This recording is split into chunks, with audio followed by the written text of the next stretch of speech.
কূটনৈতিক সম্পর্কের টানাপোড়েনকে সরিয়ে কলকাতায় অনাড়ম্বরভাবে পালিত হল বাংলাদেশের বিজয় দিবসের অনুষ্ঠান। ঐতিহাসিক ফোর্ট উইলিয়ামে ১৬ ডিসেম্বর সকালে এর আয়োজক ছিলেন ভারতীয় সেনাবাহিনীর পূর্বাঞ্চলীয় শাখা, যেখানে উপস্থিত ছিলেন বাংলাদেশ থেকে আসা মুক্তিযোদ্ধা, সশস্ত্র বাহিনীর সদস্য এবং তাদের পরিজন মিলিয়ে ১৭ জনের প্রতিনিধি দল। আরও ছিলেন পশ্চিমবঙ্গের রাজ্যপাল সিভি আনন্দ বোস সহ ভারতের সেনাবাহিনী, নৌবাহিনী এবং বিমান বাহিনীর পূর্বাঞ্চলীয় শাখার শীর্ষ সদস্যরা। ফোর্ট উইলিয়ামের মূল ফটকের কাছে জাতীয় স্মারক স্মৃতিস্তম্ভে শহীদদের প্রতি শ্রদ্ধা নিবেদন করেন ভারতের সাবেক সেনাপ্রধান জেনারেল শঙ্কর রায়চৌধুরী। তাঁর সঙ্গে ছিলেন সেনাবাহিনীর পূর্বাঞ্চলীয় প্রধান লেফটেন্যান্ট জেনারেল রামচন্দ্র তিওয়ারি সহ দেশটির ৩ বাহিনীর শীর্ষ সদস্যরা।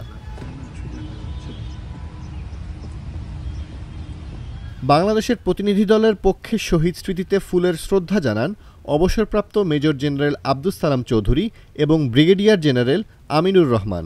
এরপর ফটোসেশনে অংশ নেন দুই দেশের প্রতিনিধিরা। সেনাবাহিনীর মাঠে আয়োজিত ৭১-এর মুক্তিযুদ্ধে সম্বলিত একটি প্রদর্শনী ঘুরে দেখেন বাংলাদেশের মুক্তিযোদ্ধা প্রতিনিধি দলের সদস্যরা। ৭১-এর স্মৃতিবিজড়িত দৃশ্য দেখে অনেকেই আবেগাপ্লুত হয়ে যান। পরে ভারতীয় গণমাধ্যমের সামনে বক্তব্য দেন বাংলাদেশ সেনাবাহিনীর অবসরপ্রাপ্ত কর্নেল কাজী সাজ্জাদ আলী জহির।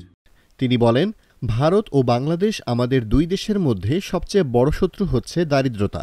আমাদের দুই দেশকে একত্রিত হয়ে সেই দারিদ্রতাকে দূর করতে হবে। আমাদের দুই দেশের মধ্যে সম্পর্ক ভালো না থাকলে, ভালোবাসা না থাকলে দুই দেশই ক্ষতিগ্রস্ত হবে। তিনি আরও বলেন, সম্পর্কের উত্থান পতন দুটোই ঘটে। ৭৫-এর নির্মম গণহত্যার পর একটি সংকট তৈরি হয়েছিল, কিন্তু আমরা তা অতিক্রম করতে পেরেছি।